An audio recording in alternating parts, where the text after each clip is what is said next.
We're back at it again with this. What element is used the most in Skylanders Swap Force? Damn, that's it? That's the intro? We're just jumping right into it? You know, my friends keep making fun of me saying that I need like an intro, but I don't know.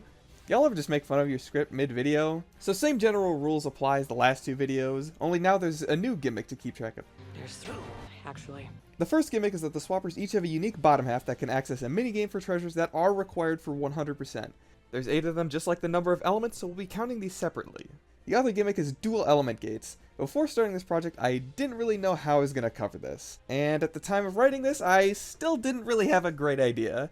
Before I played this game, I was thinking of counting the dual element gates separately, but then when I finished, I realized that they didn't repeat any combinations, so I just decided that I'd count both towards each element. Technically, what I could have done is just count the element that has the elemental zone, since it's the same every time and there can only be one elemental zone at a time. But then what's the point of having dual elemental gates in the first place? So yeah, that's how we're doing it. My video, my rules. For Spyro's Adventure, the most used element was Tech, but it was really close. And for Giants, Tech won again, only that Giants had way more discrepancy between first place and last place. Will Swap Force be more lopsided, or will it achieve balance? If you enjoyed the video, click the like and subscribe button. I think this graph makes you subscribe, so if you haven't done that already, I'm the only thing keeping the Skylanders community alive, so you better subscribe. Anyways, let's start with Chapter 1. Our very first elemental zone in this game is the Fire element, which makes sense. However, this is a little odd. I mean, obviously this isn't odd by itself. There's a Fire Skylander in the starter pack. So why is this weird? Well, for the past 2 games, each Chapter 1 has not had a single elemental zone, unless they're Giants, in which case there is an elemental zone in the elemental gates. But this is the first time there's been a standalone elemental zone within the first chapter. Which makes a lot of sense, considering how much longer this first chapter is compared to every other game's first chapter. Like, this level is long. I would assume it's just to introduce all the new mechanics that they added to this game. And it also didn't even really make sense that there was no elemental zones in the first chapter in the first 2 games. But hey, you're still breaking new ground, I guess. A little bit farther into the level, we get introduced to our first elemental gates. I'd say they introduced them well, but this cutscene is unskippable, so I'm actually going to say this is terrible. Anyways, we have our first dual elemental gate with water and fire, as well as a water elemental zone, as well as a life elemental gate and elemental zone. Immediately after this, we have our first earth elemental zone. A little bit past that, we have our first rocket swap zone. A little later on into the level, there's an air elemental gate and elemental zone. This one doesn't count though, because it's a turret section! A little past the air elemental gate, there's an entrance to this tree, and our first instance of a giant chest. Thankfully though, I don't need to count these, since they don't count for 100% completion, so whew, really dodged a bullet there. A little bit past that, we have our first climb swap zone. Once we get past the locked gate, there's a water elemental zone. And for our last thing for Chapter 1, it's a dig swap zone. And that concludes the very first chapter of Skylanders Swap Force.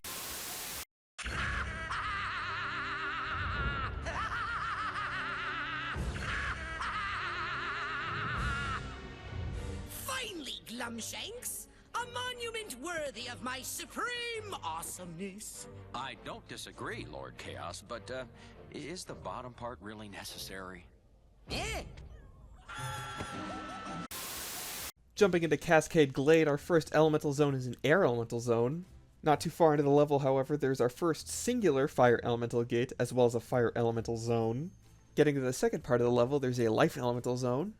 A little farther along, there's our first bounce swap zone. Our second dual elemental gate is Tech and Earth with an earth elemental zone. A hop, skip, and a jump later is our first sneak swap zone.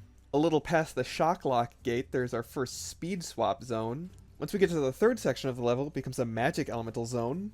Exiting the cave, we get an undead elemental gate and elemental zone. But that does it for Chapter 2. It just sticks with the magic elemental zone until the end of the level. I can't stand. If I see one more, I'm gonna pop.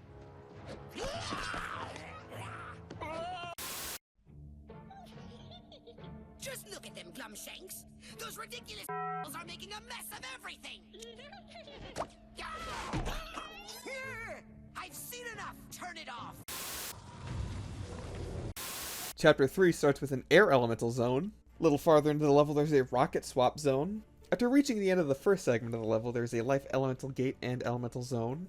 You know, maybe I should count this life elemental gate twice, because you get to go fishing, you know, everyone loves fishing. Oh boy, do I love fish. I love fishing. Don't you just love fishing? Oh boy, do I love fishing! Once we get to the canal gate, it becomes a fire elemental zone. Getting to the second sluice, there's a magic elemental gate and elemental zone. Getting to the village, it becomes a tech elemental zone. In the village, there's also a water and undead dual elemental gate, as well as a water elemental zone. Once you exit the village, there's a magic elemental zone, as well as a spin swap zone. A little farther along, there is a tech elemental zone. However, this doesn't last too long, as there is a water elemental zone pretty soon after this. Once you get past the enemy gate, there's a teleport swap zone. But after that, there's nothing else, so that concludes Mudwater Hollow. Starting off Chapter 4, there's an air elemental zone.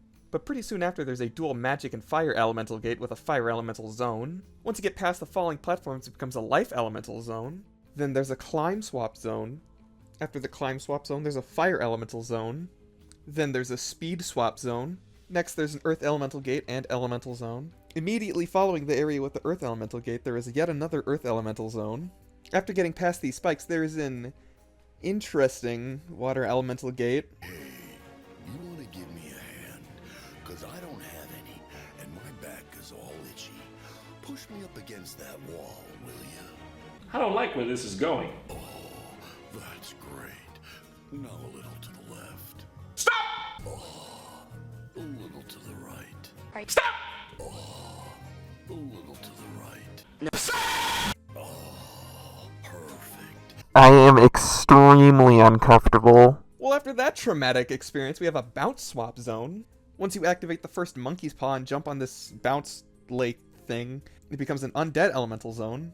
This undead elemental zone lasts until we activate the second monkey's paw, and that concludes the level. Chapter 5 is literally just a boss fight, and none of these boss fights even have an elemental zone, which is kind of unfortunate, but I guess it makes sense just in case you don't have that element and you're trying to fight the boss. It would just make the boss a little too easy. There's 5 boss levels. That means there's 5 chapters that go completely without an elemental zone. This is kind of unfortunate, and I just wish there was something that would like boost just swappers, which I guess they do later in the series, so they heard my criticism from the future.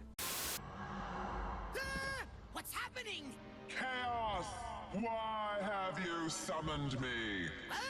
Me? Glumshanks, what did you do? Oh, Master, I didn't. You've been careless, Chaos. Now prepare to meet your...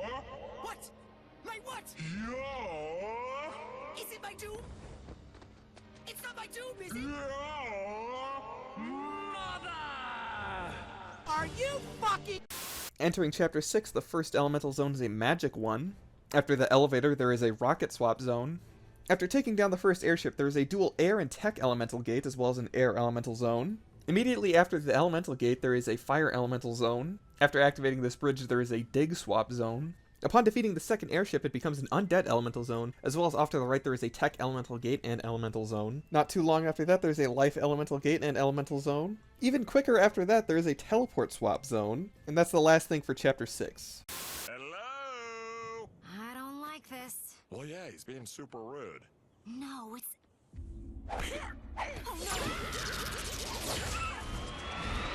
Whiskers! You change him back! Das war ein Befehl! Der Angriff Steiners war ein Befehl! Starting Chapter 7 after the boss fight with Whiskers is an undead elemental zone. Right after the rail slide section, there is a fire elemental gate and elemental zone. Getting to the lower section of the level becomes a magic elemental zone, but pretty quick after this there's a speed swap zone. Once you get to the bridge where Whiskers attacks you, it becomes a life elemental zone. Going into this sewer drainage tunnel, it becomes a magic elemental zone. I'm half tempted not to count it, just because it's so short, but you do face some enemies, and there is a treasure here, so I'll count it. Then there's a dual air and water elemental gate with a water elemental zone. Then there's a climb swap zone. Once you get to the end of the next rail slide section, it becomes an earth elemental zone. After beating all the enemies, there is a tech gate off to the right as well as a tech elemental zone, and then off to the left there is a spin swap zone. After that, you just beat up the angry German man, and that concludes the level. After you beat that level, however, Wheellock adds the fishing minigame to the hub, so unfortunately I'm not going to be able to finish this video because I'm going to be busy fishing. You know, because I just love fishing so much, obviously, because I love fishing. Oh boy. Well, while I'm doing that, we're about halfway through the game, so I figured now is a pretty good time to see where we're at for the numbers. Completely unsurprising, as Fire is in first place for elemental zones, though the margin is pretty close. For elemental gates, there's a 3-way tie for first. I find it really funny that Tech is in the lead for elemental gates, even though for elemental zones it's in dead last. And for swap zones, first place is Rocket, Climb, and Speed? Rocket and Climb here makes sense, because they are in the starter pack, but Speed is kind of surprising. Again, the margin is close, so it doesn't matter that much, and we've seen everything at least once, so that's good. Alright, now that we're done with that, there's one more thing I wanted to do before we continue the video, and that is rank each of the Swap Zone minigames. Why? Because I wanted to, and I figured now would be a pretty good time to put it. Number 8. Speed! Horrible controls that make me feel like I'm fighting the game rather than me playing it. Number 7. Stealth. Super boring and takes way too long to complete, only saving grace that it is mercifully easy.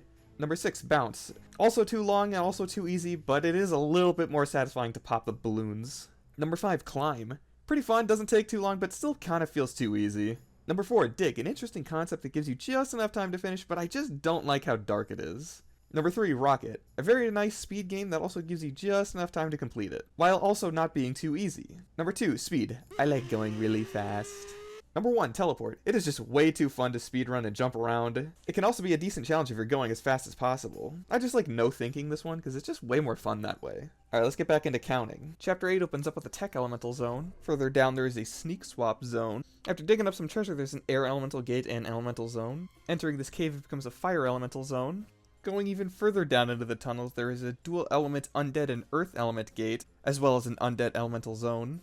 Exiting the cave, there is a Spin Swap Zone, as well as a Water Elemental Gate and Water Elemental Zone. After the turret section, it becomes a Magic Elemental Zone, and pretty quick after that, there is a Bounce Swap Zone. That does it for Chapter 8. Chapter 9 is just another boss level, so we get to skip it and just move on to Chapter 10. You actually have to get kind of far into Chapter 10 before the first Elemental Zone shows up, and the first Elemental Zone is water, which, I mean, I guess that makes sense. It's an ice level, it's just water. You'll have to switch pretty quickly, though, since there is a dual Magic and Life Elemental Gate with a Life Elemental Zone. During the turret section, it switches to an Air Elemental Zone. Then once that's done, and after you get sent flying, there is a Climb Swap Zone where you land. Then after... Oh my god, nice voice crack. Then after that, there is a Magic Elemental Gate and Elemental Zone. Then there is a Dig Swap Zone. Once you get back to the convoy, there is a Rocket Swap Zone. Past the gate, it becomes a Tech Elemental Zone. After that, there is an Earth Elemental Gate and Elemental Zone. After that, we do one final turret section and complete the level. Come check this out. Oh my god! Chapter 11 opens up with a Tech Elemental Zone. Later on, there is a Spin Swap Zone. Up the hill, there is a Fire Elemental Gate and Elemental Zone. After the first rail section, it switches to a Water Elemental Zone, and then down the hill, there is a Speed Swap Zone. After that, there is a Teleport Swap Zone. A little farther along, there is an Undead Elemental Gate and Elemental Zone. After reheating the furnace, there is a dual element Air and Life Gate, as well as an Air Elemental Zone. After the final on-rail section, it is an Earth Elemental Zone, and that concludes the chapter. Is there like a switch or something to turn it on? Nah, nothing like that. You just focus light through it and it does the rest. Really? Like this? Wait, Flynn, don't!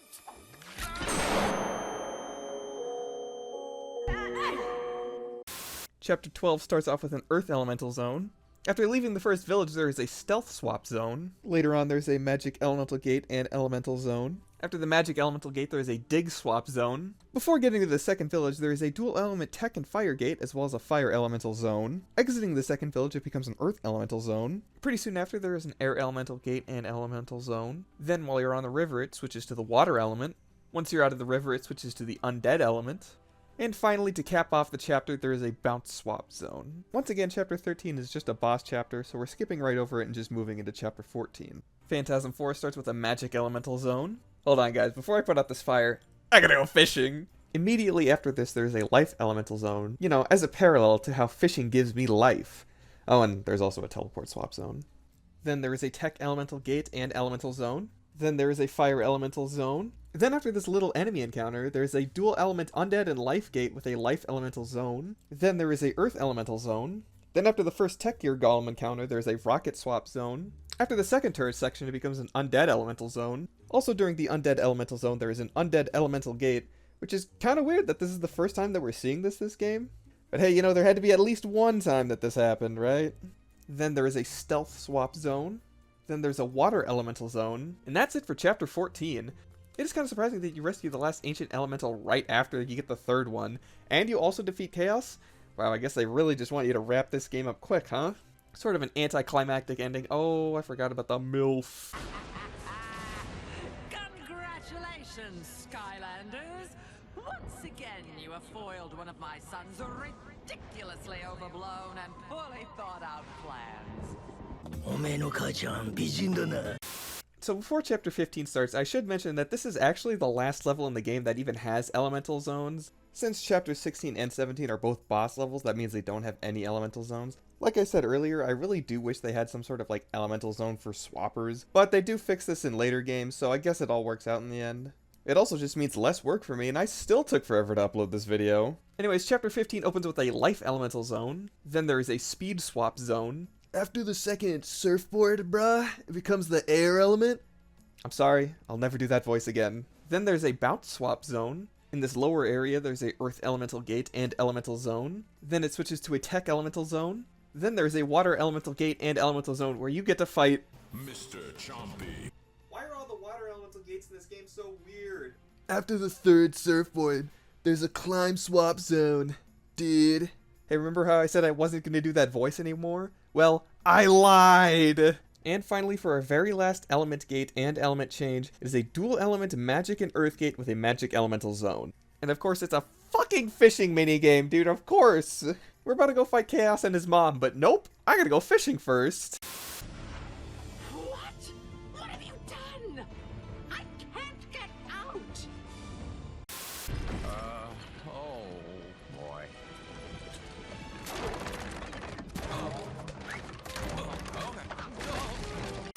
Number 15.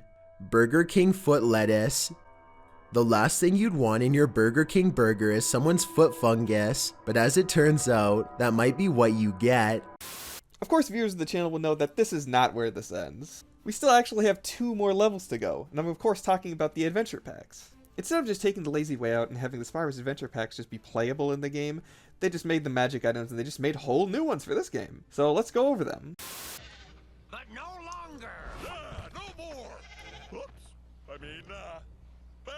What's this? There appears to be an imposter among us. What? Amogus. Starting with Shipwreck Island, we're starting off with an Undead Elemental Zone. Then there's a Rocket Swap Zone. Then there's an Undead Elemental Gate and Elemental Zone. You know, if I had a nickel for every time an Undead Elemental Gate popped up during an Undead Elemental Zone during this game, I'd have 2 nickels. Which is not much, but it is weird that it happened twice. Then there's a Stealth Swap Zone. Then after like 10 minutes of no element, it becomes an Earth Elemental Zone. Then there is a dual element Fire and Undead Elemental Gate with a Fire Elemental Zone. Once you get to the path split, it becomes a Life Elemental Zone. Going on the left path, there is a Teleport Swap Zone. Once you get into the building, there is a Air Elemental Gate and Elemental Zone. And that does it for Shipwreck Island. Now time to move on to Tower of Time. Time to move on. Time. Get it? Because time.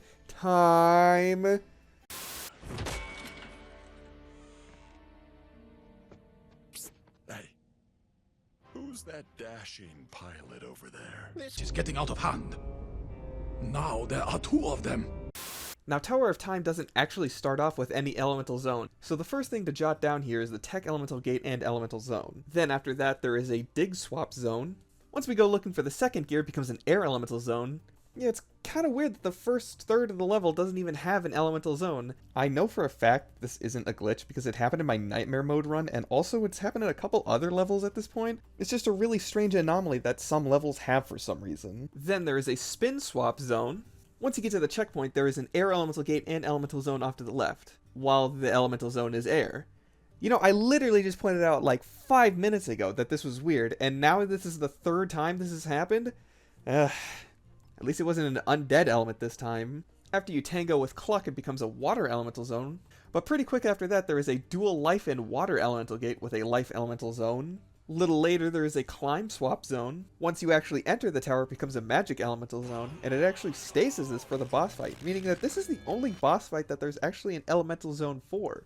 Kinda interesting. But that should wrap it up for Swap Force, so let's go over these totals. For pre-adventure pack elemental zones, our winner is Water, and we have 2 last places with Undead and Tech, meaning that Tech has been dethroned as the reigning champion. This trend even continues post-adventure packs, although Air gets a boost from 3rd to 1st place, and Undead is no longer tied for last place. For Elemental Gates, pre-adventure pack has it extremely balanced, as it is 6 across the board for each element, and the adventure packs had to go and ruin it! What's worse is that they could have had balance, but instead shafted Magic and Earth in favor of doubling up on Air and Undead of all things. This is especially odd because Undead is close to last for Elemental Zones, but is in 1st for Elemental Gates. The only reason that I think you do this is because the last chapter had a dual element Magic and Earth Gate, so maybe they just didn't want to have an Elemental Gate that close to it, but I don't know, this is still just so weird. Swap zones are also very balanced. Half of them have 4 and half of them have 5. Once we add the adventure packs, I actually like it more, even though it's technically more unbalanced. Everything here has 5 except Climb and Rocket, which are in the starter pack. So that means if you have the starter pack, you have access to more treasure, which I think is really nice. Although you wouldn't just have the starter pack if you had the adventure packs, but yeah, you get what I'm saying, right? So, did we learn anything from this? I don't know, man. Alright, so I do have a couple of announcements before I cut to the outro. First thing is, I'm sorry this video took so long. I kinda didn't really like where it was going, so I put it down for a few weeks. And I was also kind of just busy with school. Might not do another one of these, depending on how well this video does, or if Trap Team is just not that interesting. For what very little I remember, it's not that interesting other than adding 2 new elements to keep track of, but I think that's all they really do with it. Next video will probably be an April Fool's video because I have a funny idea for it. I also have another Skylanders video that I want to make, but I have videos on other things that I want to make, like one on summoning and Fire Emblem Heroes. Look, I'm not going to be able to make videos on just Skylanders. I might lose my sanity if I did that. Anyways, if you made it this far into the video, like and subscribe and all that other stuff. I'm actually kind of close to hitting 5,000 subs, which I was not aware of until I checked just now. I kind of want to do something special if I hit it, but I have no idea what, so subscribe faster so I can start thinking faster. Anyway, thanks, bye!